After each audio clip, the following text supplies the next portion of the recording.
Y así, como todos los domingos a las 11:15 de la mañana, este es su programa que se llama Luces de Bohemia. Y de conducción, Seña María Estrada por esta su radio por internet, magiclatinosvegas.org, la otra cara de Sin City, desde Las Vegas, Nevada, para el mundo. Buenos días, buenas tardes, buenas noches en distintos puntos del planeta Tierra. ¿Cómo andamos? Buenos días y muy feliz domingo para todos. ¿Cómo se ve que trasnochaste porque tenés cara de cansada, aparte de estar tamaleando? Y contá, ¿hiciste cuánta cantidad de tamales y de cosas para la fiesta? Hicimos una fiesta de luces de Bohemia en la casa de un amigo anoche y hice como 50 tamales. Los disfrutamos mucho porque... Hay que hacer 50 tamales, ¿eh? Claro. No es soplar y hacer botella ahí. Claro. Y bueno, y la mayoría de la gente no era costarricense y los probó por primera vez, así que... ¿Tamales de qué? De puerco y de frijol. Ay, qué rico. Ajá. Son diferentes los de nosotros a los tamales mexicanos, que es lo que más consumimos acá en Las Vegas.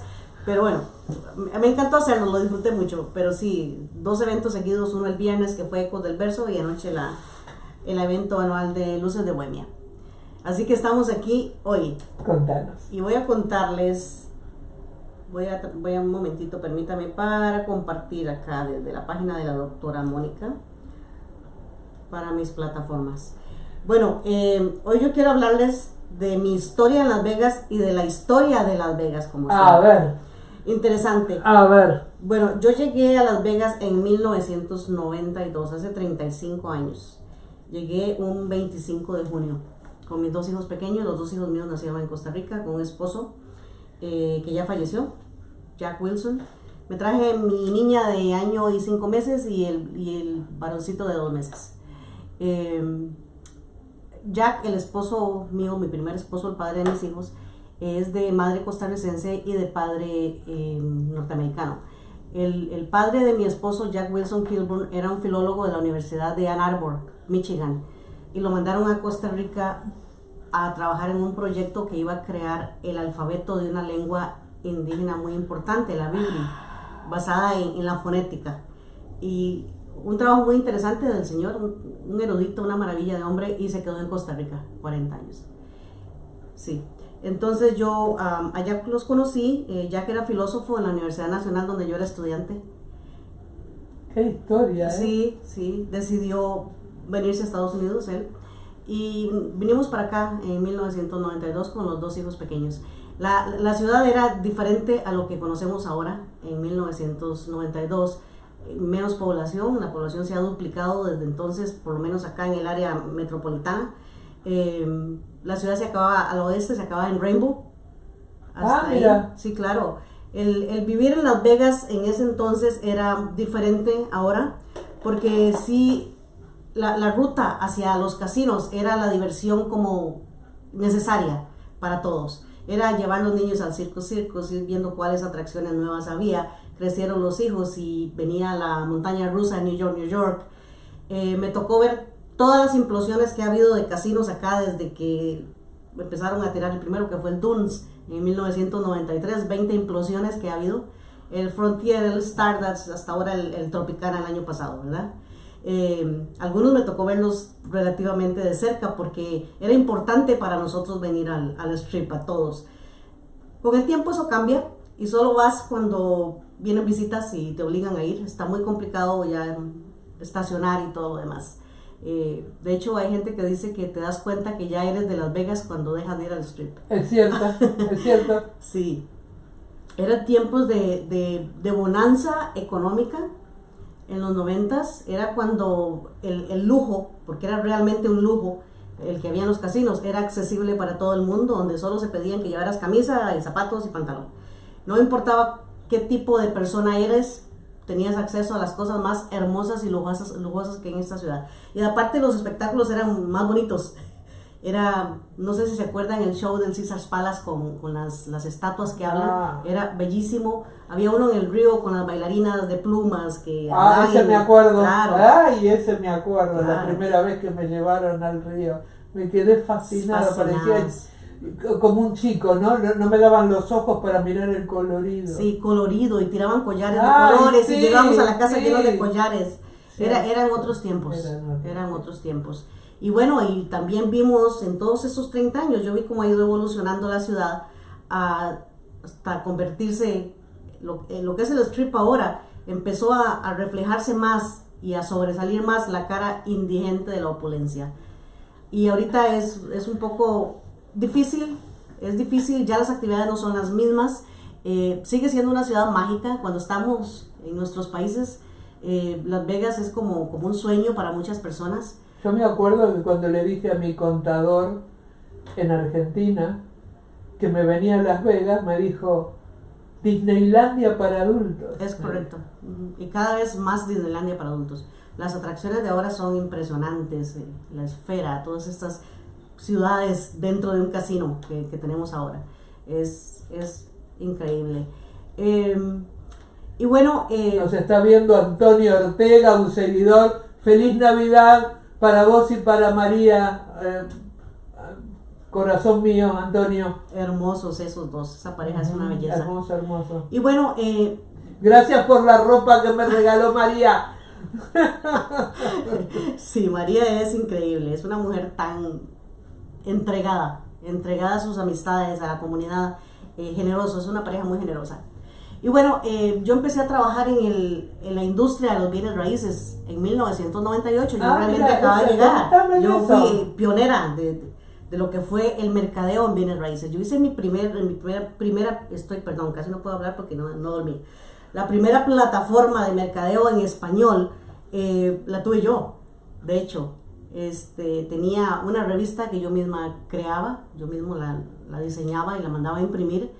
Tenía un programa de radio, una página de internet. ¡Wow! Y un programa de televisión. ¡Wow! Sí, era muy interesante porque el programa de televisión era no solo de vender casas, sino que era educativo. Hablaba de, no sé, las formas de tenencia de la propiedad, las coberturas de las pólizas de seguros. Y llegó a crecer tanto que fue patrocinado por grandes, por el Banco de América, por Farmers Insurance, pero por vos las fijate compañías todo de lo que título. no sabía de tu vida. Qué increíble. Sí. A lo que me refería con lo del lujo de Las Vegas, y me acordé de esta parte mía en bienes raíces, fue que el dueño del canal de televisión, que era el canal local, un canal 35, era un señor, y a lo mejor tú te acuerdes o alguien se acuerde, un señor que tenía un programa nacional de televisión que se llamaba El estilo de vida de los ricos y famosos. No. Un programa que se oía en todo el mundo, se veía en todo el mundo. Ese señor era el dueño de mi programa. Sí. Bueno, a todo esto, mi programa fue conducido por Luis Bonilla. El programa de televisión y producido por Luis Bonilla. Mira. El otro día que lo vi dice que él piensa que todavía tiene unos tapes de ese tiempo. Sí.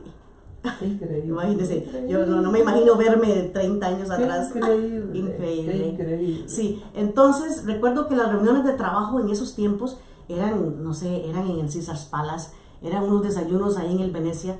Era una cosa de ese tipo de lujo al que todos teníamos acceso, que ya no sucede. Ahora nuestras reunioncitas son ahí en el patio de Mario o en la taquería de la esquina. Las cosas han cambiado radicalmente.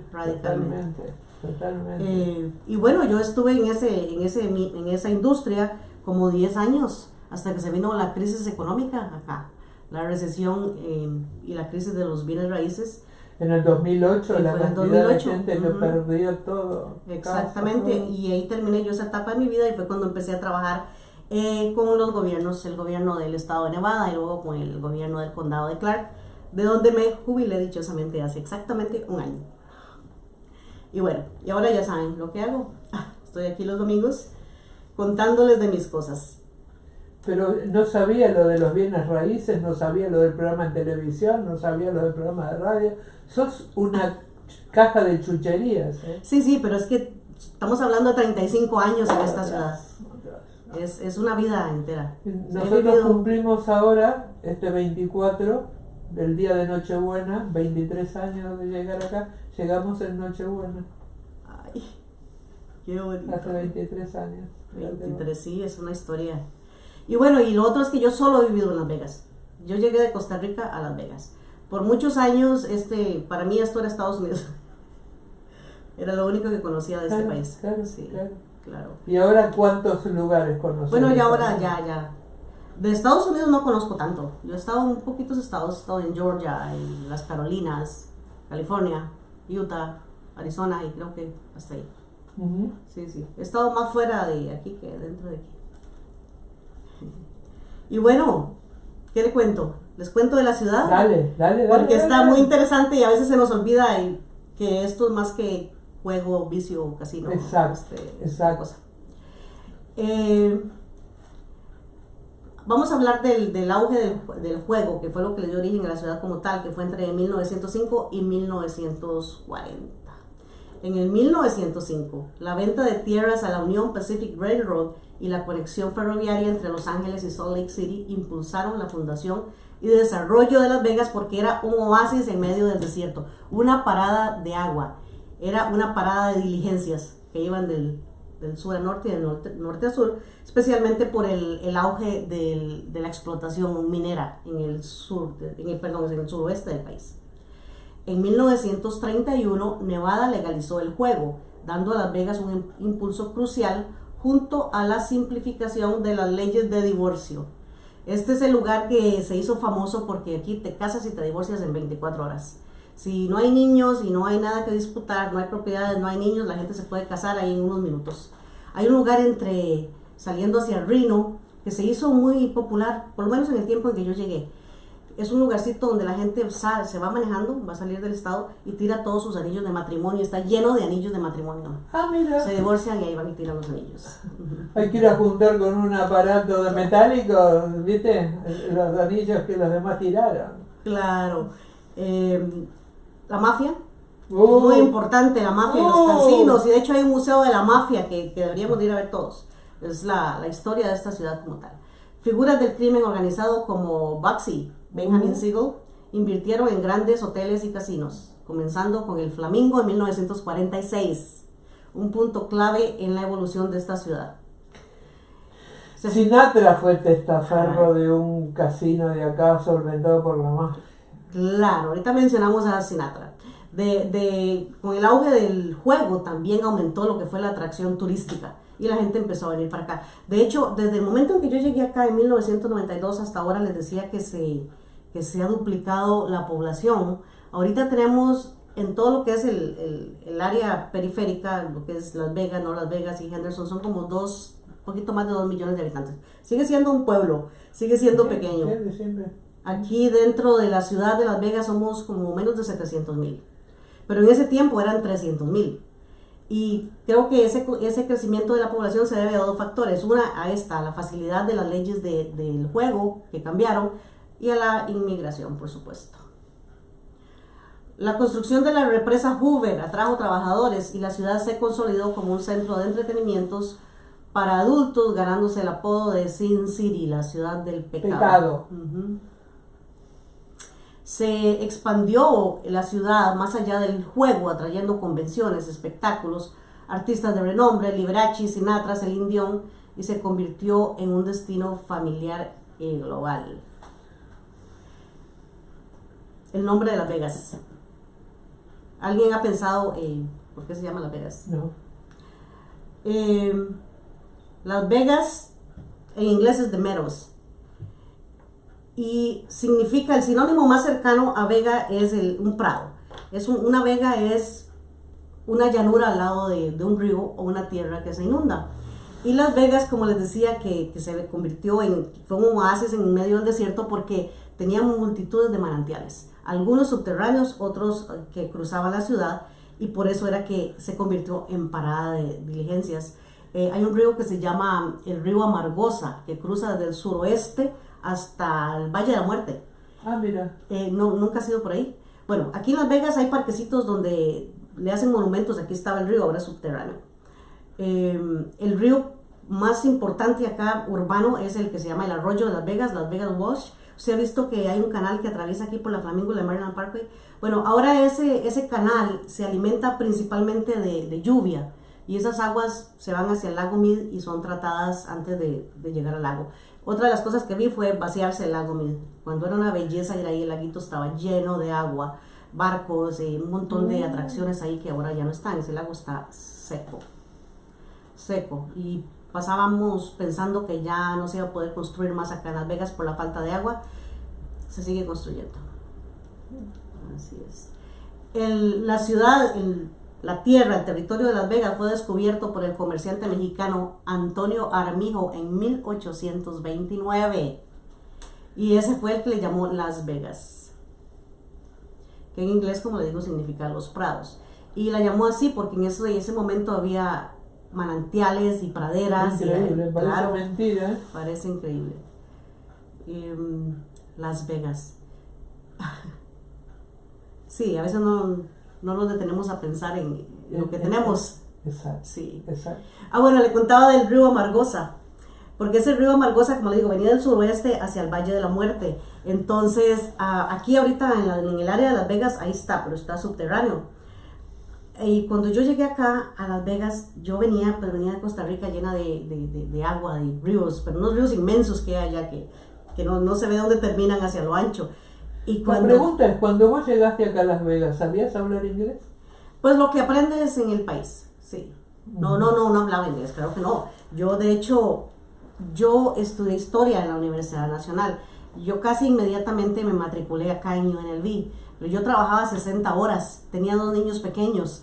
Entonces yo dije, pues ¿qué voy a estudiar? Yo no puedo complicarme mucho porque no tengo el tiempo. Entonces me pongo a estudiar historia acá, que era como la misma carrera pero en inglés, y yo dije, se me va a hacer fácil, con un poquito de las otras cosas que ponen acá, sobre todo el primer año de Constitución y la historia de Nevada y toda esa cosa. Pero efectivamente sí se me hizo fácil, pero yo llegué prácticamente muda a esas clases. Yo me gradué con A para arriba, sí me gradué con unas notas excelentes, pero a mí no me pregunten, no me hablen nada, yo paso los exámenes, no me hables.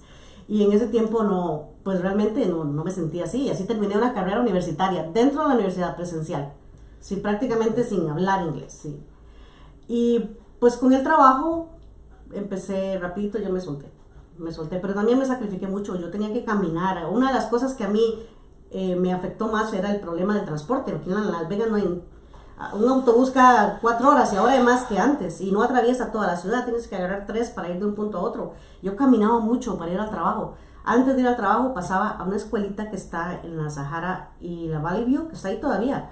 Es del College of Southern Nevada, que es para inglés como segunda lengua, religiosamente. Caminaba, no sé, 3 kilómetros, llegaba a la escuelita, hacía todas las clases y luego caminaba hacia el trabajo. Esto de ¿Qué todos los voluntad? días. Sí. ¿Qué necesidad? Era necesidad. Sí. No, ya cuando empecé a vender casas y todo eso, ya otra cosa, ya había cambiado el mundo para mí, pero cuando yo llegué, aparte, no había gente que hablaba español tampoco. Muy poquitos, los que había no te ayudaban. Pero sí, es una historia. ¿Y criando a tus hijos como madre soltera? Criando, y tenía esposo, ¿no? Yo tenía esposo. No. Ajá, sí, en ese momento tenía esposo. En ese momento. Pero sí, era muy complicado. Pero era una cosa que el hecho de... ¿Y tu esposo qué trabajaba? Mi esposo, allá en Costa Rica, él era filósofo en una universidad. Aquí, por supuesto, eso era imposible. Y aparte, como que quería liberarse de esa parte. Él trabajó con la ciudad de Las Vegas hasta que se retiró. Se murió como 2 años después de que se retiró. Sí. Le estaba contando del río Amargosa, que fue una de las cosas que me impresionó, porque cuando empecé ya a ubicarme y estando en la universidad, veo que la universidad hace un montón de trabajo de campo y excursiones, y vas con los geólogos en una microbús y te enseñan cosas de la ciudad y del estado. Y pues había una al río Amargosa, yo, ¡un río! Yo quiero un río. Y yo me fui a esa parte del río que entras por Pahrump y entras por la carretera que va a Tecopa, California, buscando el Valle de la Muerte, y ahí hay un oasis, una belleza que se llama el China Ranch, el rancho del chino. Es una plantación de dátiles. Sí, pero una cosa impresionante. Ajá, está como a 45 minutos de acá. Y fíjese que esta es una tierra árida, parece cuevas del montón de piedras donde tienes que pasar con el carro y de repente ves todo eso verde, hermoso. Hay una tiendita, hay unas casitas, y parece que ese rancho lo había comprado un chino que también lo desarrolló para darle casa a los mineros que trabajaban por ahí, venderles cosas y hospedarlos, y el chino lo desaparecieron y se le quedó el nombre, el China Ranch. Entonces, por ahí, si vas al China Ranch, desde ahí puedes ir al río Amargosa caminando. Y yo fui con el grupo de geólogos de UNLV. bueno, caminamos y de repente digo yo, ¿y dónde está el río? Ya lo pasaste, acabas de brincar. Así, una cosita así angostita. Ese es el río Amargosa. Ajá. Pero ahí está el río y por acá en Las Vegas pasa por debajo del agua. Y me acordé de esa experiencia. Qué increíble, por favor. Bueno, vamos a seguir hablando de nuestra historia.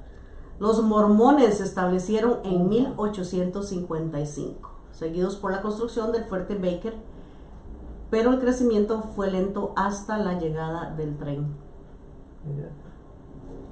La llegada del tren.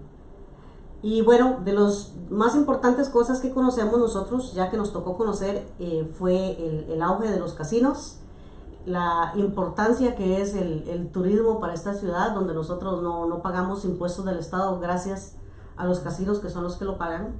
De alguna u otra forma lo pagamos de otra manera, porque es esta gente de los casinos los que dictan las leyes acá en la ciudad de Las Vegas, definitivamente. Tiene que pasar cualquier licencia de máquinas de jugar o de alcohol, tiene que pasar por todo un concilio de gente que está en los casinos y que decide si se la da, no se la da, y a qué hora cierras el lugar. Fíjate que gracias a eso a Trump no le dieron el permiso para que vendiera alcohol en su casino. Cierto. Bueno, sí, pero efectivamente son los que deciden qué es lo que pasa acá. Si vas a abrir un local, dependiendo de dónde esté ubicado, ahí te van a decir a qué hora tienes que cerrar, porque la idea es que cierres tempranito para que todo el mundo se vaya a amanecer en el casino. Es cierto. Sigue siendo una ciudad hermosa, es una ciudad hermosa. Cuando vienes bajando del oeste o del este para acá y la logras ver en la noche toda iluminada, es una franja llena de cosas que tiene mágica. Representación de todo el mundo, de los íconos del mundo está acá en Las Vegas. Y un poquito más de atracciones para la familia han ido creando, porque sí es una ciudad que sigue siendo para adultos principalmente, pero ahorita con esta apertura hacia los deportes, hacia otro tipo de atracción, que parece que el gobernador de ahora está interesado también en expandirlo a otras áreas, que no se concentre solamente en el vicio. Una cosa muy importante que ha pasado aquí en Las Vegas es con la inteligencia artificial y el aumento de las actividades virtuales en todos los campos, porque ya estamos muy avanzados en cuanto a lo que es trabajo remoto, eliminando un montón de puestos en las oficinas, en las industrias, para hacer lo que se puede remotamente, y por supuesto pagan mucho menos que trabajar en una oficina. Pero en cuestión del juego, yo no sé, los que les gusta ir y jugar, y estos no sé si han dado cuenta que ya el MGM tiene son unos cubículos virtuales de juegos de ruleta, juegos de mesa, que están las 24 horas transmitiendo, jugando en línea con los millonarios de todo el mundo, que ya no tienen que venir acá. Esa no la sabía. Claro que sí.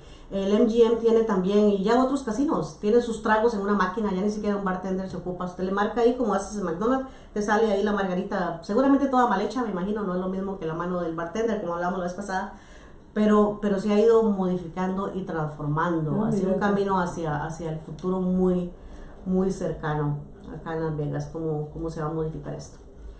Por otro lado, otra cosa muy importante que sucedió fue cuando empezaron a desarrollar el Distrito de las Artes. Hace unos años.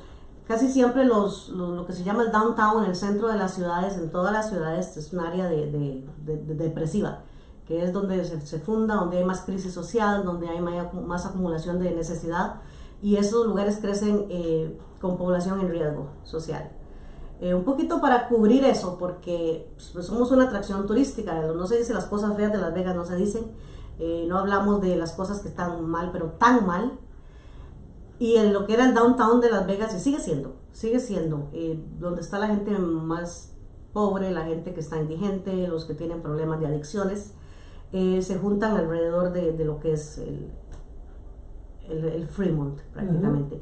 Cuando se construyó el Fremont, era la idea de un poquito quitar el tráfico del centro acá del strip, llevárselo un poco más al norte y crear una atracción que fuera diferente. Y el Fremont es un montón de luces con motivos, con imágenes que están en toda la ciudad, y ahí pues hay música, hay espectáculos un poquito artísticos. eh, es muy interesante ese Fremont porque cuando hablamos de cultura acá de Las Vegas, lo que representa a la gente de Las Vegas, que no somos nosotros, los que estamos en otro tipo de arte, lo que es el arte pop de Las Vegas está ahí en el Fremont. Entonces no ve cada cosa tan diferente a lo que hacemos.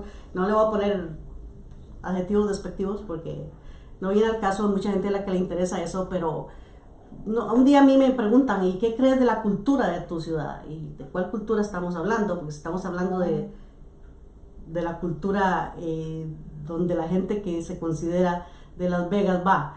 Yo lo que me imagino es una persona casi desnuda con unas alas de ángel de peluche y una carita feliz ahí en los testículos. Eso es la cultura acá de Las Vegas. Eso es lo que se ve ahí en el Fremont, pero quita un poco el tráfico y la atención del strip, el congestionamiento hacia ese lado. Sigue siendo donde la gente va y paga una licencia de $100 a la ciudad para poder hacer ahí cualquier cosa, tocar un instrumento y hacer una pintura, o simplemente disfrazarse de algo, tomarse fotos y agarrar la propina. Se desarrolló además lo que es el Container Park, ese sí es un centro de espectáculos que es como un parque, tiene un escenario, tiene tiendas, tiene actividades para niños. ¿Qué más? Muchos lugares de oficinitas de tatuajes, todo esto está en el downtown, lo que fue el Distrito de las Artes. Bares nuevos, los bares de Las Vegas en lo que es en el downtown, tienen cosas increíbles. La gente que no, está bien difícil ahí porque no se puede estacionar. Tienes que estacionar y caminar ahí para poder andar por todos lados. Ese es el problema, siempre es preferible si se puede ir con un Uber y no tener que estar buscando estacionamiento porque es un quilombo. Claro. Sí, la actividad de First Friday sigue siendo... Es el primer viernes de cada mes, es una locura. Una locura. Pero hay música en vivo por todo lado, música gratis, hay gente haciendo arte en la calle. Son actividades interesantes. Ya para la edad de nosotros posiblemente está como muy pesado ir ahí, pero la gente joven todavía tiene la oportunidad de hacer eso. ¿Qué más? A ver, ¿qué te acuerdas? Bueno, de Las Vegas. ¿Qué decirte de Las Vegas? Es mi lugar en el mundo. No podría vivir en otro lugar ya. Así es. ¿Viste la película El campo de los sueños de Kevin Costner? Sí. Bueno, Las Vegas es mi campo de los sueños. Sí, Las Vegas es la ciudad de todos. Aquí todos llegamos, aquí todos podemos estar todavía. Y es muy interesante porque cuando aprendes la dinámica de la ciudad, se te hace fácil todo. Cuando sales del país y vas entrando al aeropuerto y te dicen Welcome home, te sientes, de verdad, ya estoy en mi casa. Así te sientes cuando vuelves a Las Vegas. Y cuando nos hemos ido, yo me fui dos años. Estoy en Costa Rica por 2 años durante esa crisis de los bienes raíces. Y luego llegas y te das cuenta de que pues es como otra casa porque esta la escogiste. Es la casa que escogiste y estás acá porque quieres estar y porque se convierte en parte de tu vida y sabes vivir aquí, sabes cómo se hacen las cosas acá, lo sabemos perfectamente. Cómo hacer un trámite, cómo criar hijos, dónde están las cosas que necesitamos para vivir aquí en Las Vegas.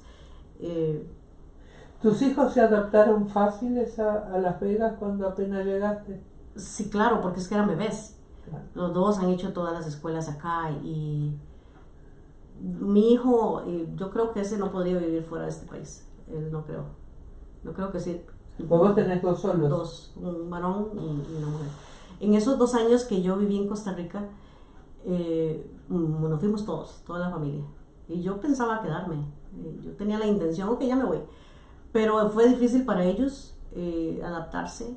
Sobre todo, mi hija se quedó más. Yo me vine y ella se quedó mucho rato. Por eso ella habla español perfectamente. Y escribe en español. Claro.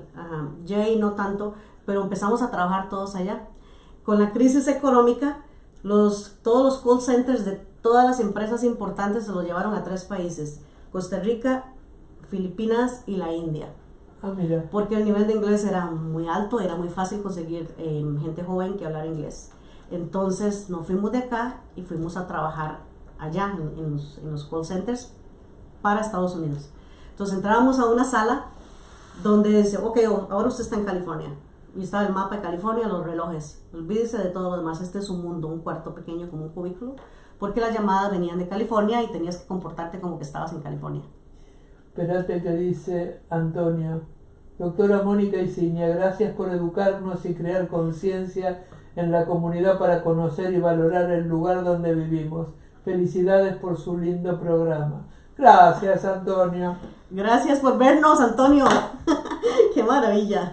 ¿Y entonces? Sí, entonces así era. Bueno, entonces, si te toca trabajar para Texas, están en el cubículo de Texas y te tienes que sentir en Texas porque estás hablando con gente de allá. Y ellos tienen que creer que estás en Texas. Sí, pasaba problemas, como por ejemplo, estaba la crisis de las casas. Yo trabajé para Banco de América en un tiempo. Yo trabajé, y mi hijo también, en algún momento trabajé con hipotecas cuando se estaban haciendo la consolidación de los préstamos. Entonces, pues tienes un estadounidense en la línea, ¿verdad? Pensando que estás allá. Y se molestaba mucho por los acentos. Cuando empezaron a darse cuenta que no estábamos en Estados Unidos, se molestaban muchísimo, muchísimo.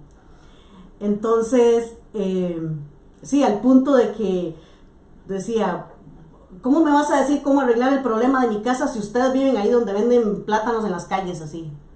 Sí, increíble, de ese tipo de cosas.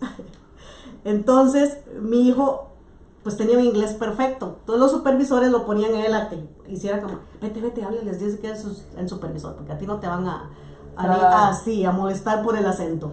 Entonces, vea qué increíble. Yo trabajé con mis 2 hijos adolescentes en la misma oficinita. Y eso allá en los países de nosotros se ve bien raro. ¿Cómo trabajando con tu mamá? Aquí donde decimos cada mala palabra y estamos siempre haciendo chistes y todo. Me da pena y no, pero la pasamos súper bien. Un tiempo trabajé con Diana y otro tiempo trabajé con Jay en el mismo programa.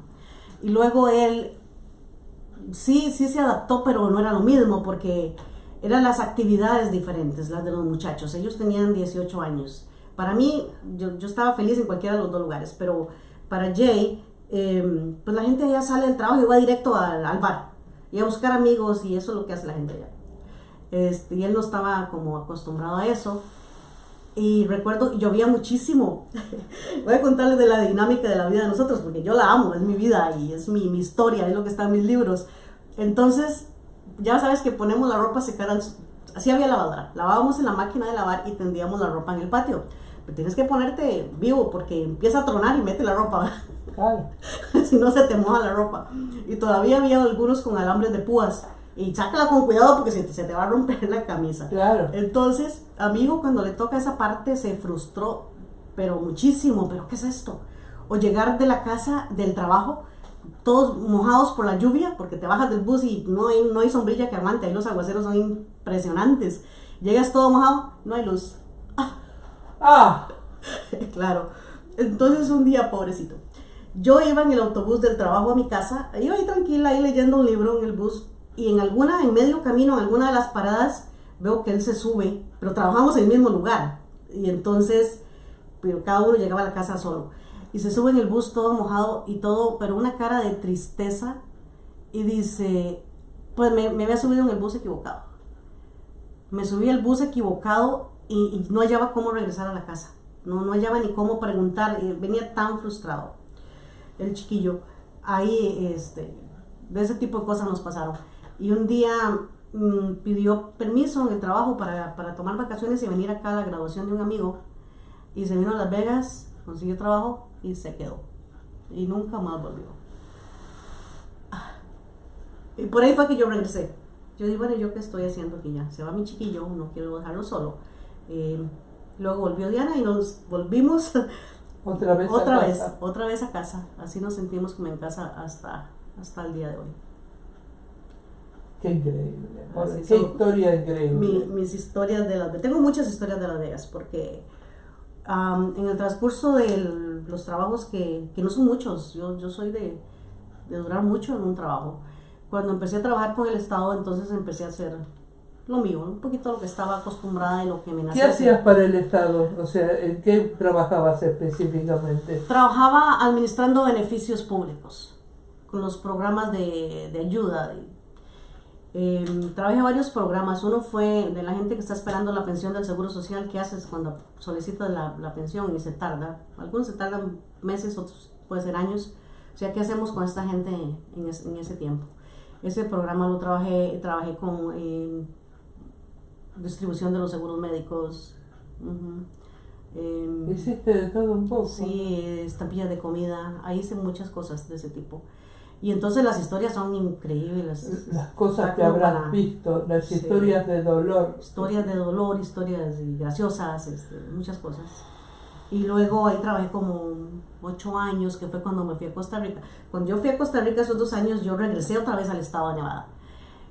Cuando decidí venirme, le escribo a una amiga y le digo, ¿sabes que quiero volver a Las Vegas? Voy a empezar buscando trabajo. Y me dice, espérate un momentito, yo ya te llamo. Y que eso que me llama una supervisora de distrito, y me dice, si llegas para acá el 10 de enero, vas a volver a tu trabajo tal y como lo dejaste. Sin volver a aplicar, sin hacer exámenes, sin calificar. Qué bendición. Una bendición. Y volví exactamente. Eras buena entonces, igual. trabajando.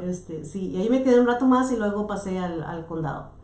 El condado de Clark es un gran empleador, pues tiene más dinero, obviamente.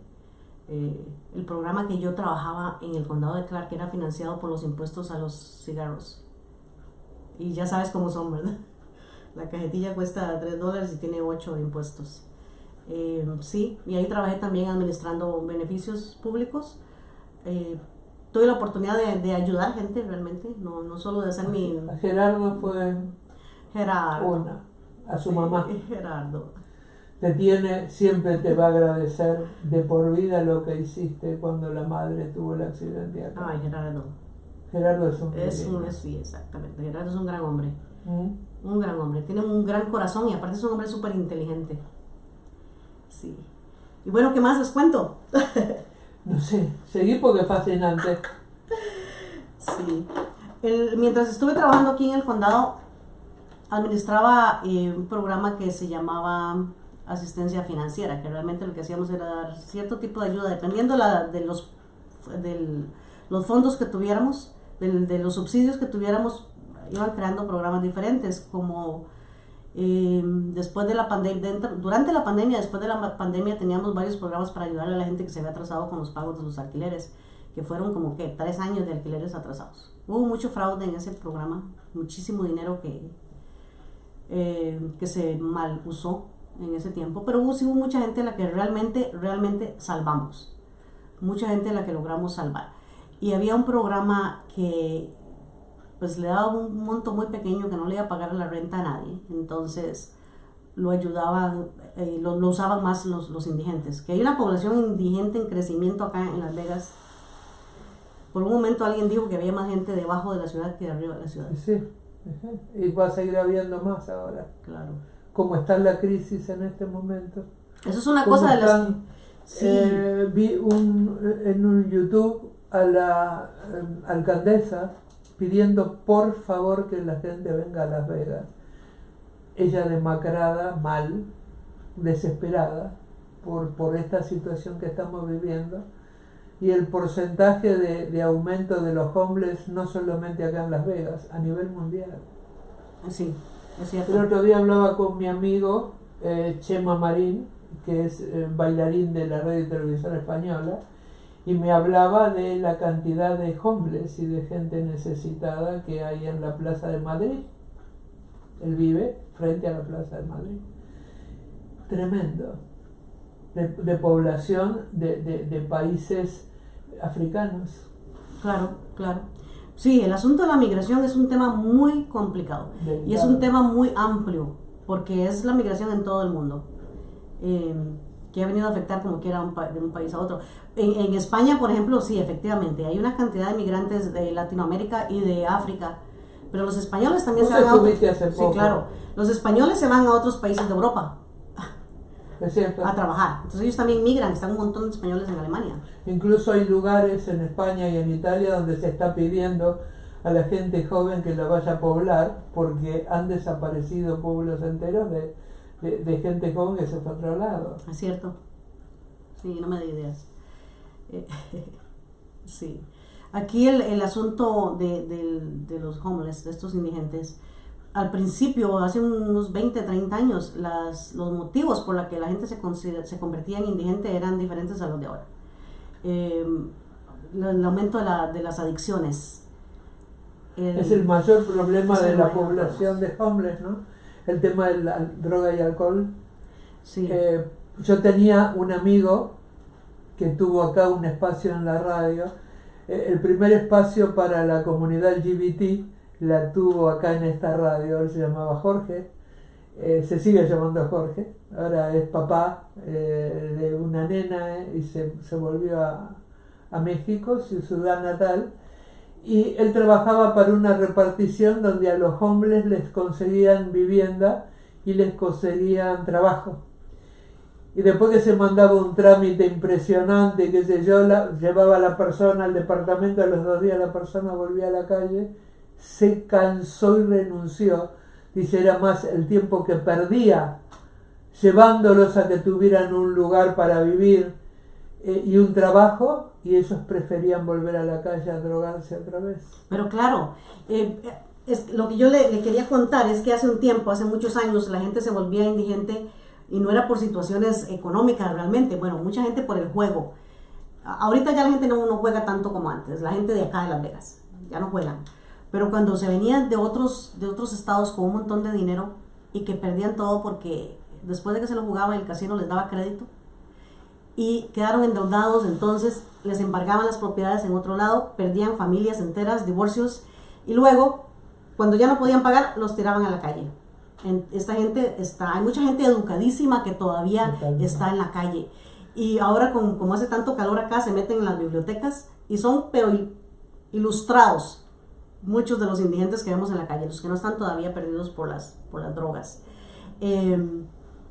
Entonces a mí me tocó pues trabajar con ellos directamente, así de cerca, así como estamos tú y yo, con el escritorio de por medio. Y había esa situación que me contaste, eso es casi general. A ellos no les interesa rehabilitarse porque ¿cómo van a continuar pagando una renta? A menos que el Estado se haga cargo de por vida de mantenerlos. Pero les dábamos un monto muy pequeñito con la idea de con esto tú pagas el primer mes, o nosotros nos encargamos de que le acepten sin depósito el primer mes y lo sigues pagando con tu pensión de seguro social. Teníamos que calcular que pudiera. Sí, claro. Entonces el trámite era así, podía ser muy engorroso, había veces que era muy práctico, muy fácil de verificar todo, pero muchas veces era engorroso y lento. Y bueno, entonces una de las cosas que a mí me interesaban y siempre les decía, bueno, ¿y usted por qué después de vivir 20 años en la calle, para qué quiere volver a pagar renta? Y hubo más de uno que me dijo, yo voy a agarrar tus $400 y me largo, eso es lo único que a mí me interesa. Así es. Y bueno, sigue creciendo la población indigente en el mundo, pero en Las Vegas efectivamente es uno de los principales problemas sociales que tenemos en este momento. Acá se ve todos los días, porque viven en la plaza o viven acá en la esquina, en un edificio antes era una casa que hacía taxes y que cerró, y que viven ahí, a la noche pernoctan ahí con sus carpas y sus cosas. Y me acuerdo que en la época de la pandemia, Graciela Rodríguez y el esposo me traían cajas y también le daba a unos que vivían en una casa acá en el barrio también para que comieran. No me olvido. Muy triste. Familias enteras, porque antes era de personas solas y ahora hay familias enteras en los carros, viviendo en sus autos. Los que no perdieron los carros. No perdieron los carros. No, es tremendo y no vemos y no creo que haya una solución pronta para ese tipo de cosas. Yo creo que no la hay.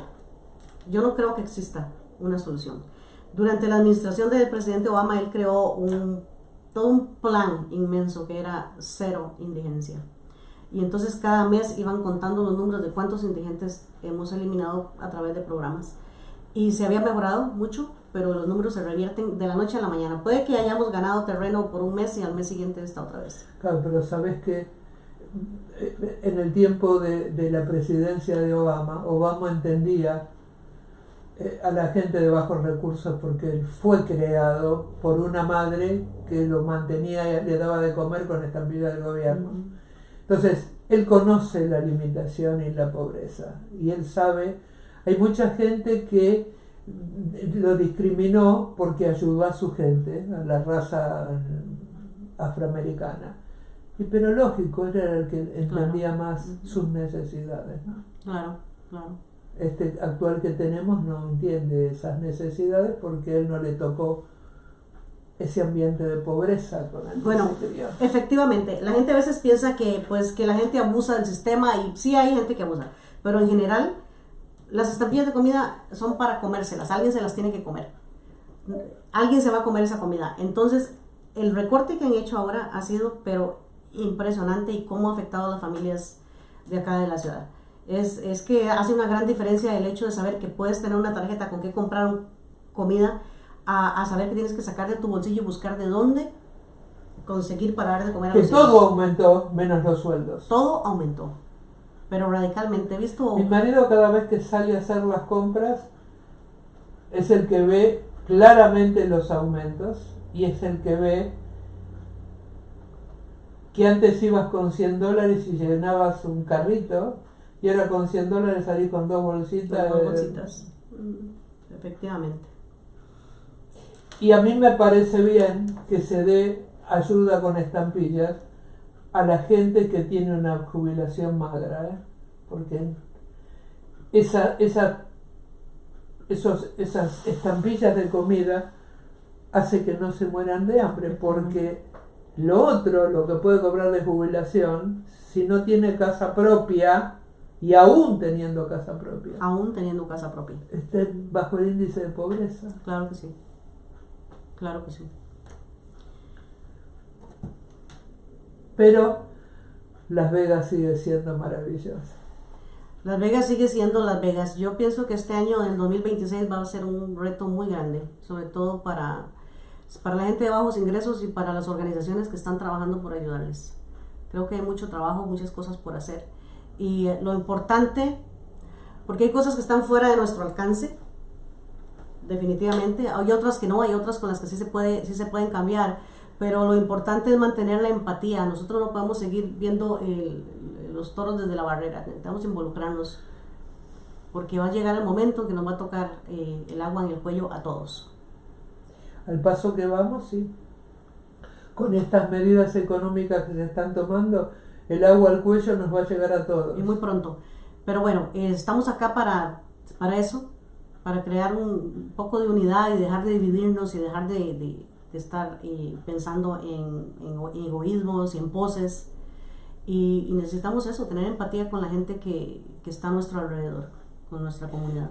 Y que esta Navidad, que para mucha gente va a ser una Navidad muy triste, creo que tenemos que ayudar. Hoy el pastor decía que hoy se llevó cosas que donó Gerardo, y más otras cosas que le hemos donado, y que el 24, la noche del 24, la va a pasar en la calle como hace todos los años, repartiendo mantas, repartiendo suéter, repartiendo comida, repartiendo... Si alguien lo quiere ayudar, que se comunique con él, pero si no, él solo hace eso, la pasa en la calle. Qué maravilla de ser humano. De ser humano, sí. Y tengo el honor no solamente de tenerlo en esta radio, de tenerlo de amigo. Es una bendición. Es una bendición. Es un digno hijo de Dios, que sigue las creencias que tenía Jesucristo y las pone en práctica. Y eso no tiene precio. No tiene precio. Sí. Y es una persona que él está constantemente ayudando, pero además trabaja. No es que tiene dinero, él no es millonario, él trabaja. No, él se mantiene de su trabajo de pintor porque él no tiene iglesia y no cree que su prédica la gente tiene que darle el diezmo porque no está de acuerdo. Dice, a Jesús no se lo dieron porque lo voy a cobrar yo. Por eso no tiene iglesia, por eso no tiene plata, por eso que vive al día, por eso que cuando consigue trabajo es una bendición, y aparte lleva gente que sabe que no tiene cómo completar la renta y reparte su ganancia con otros.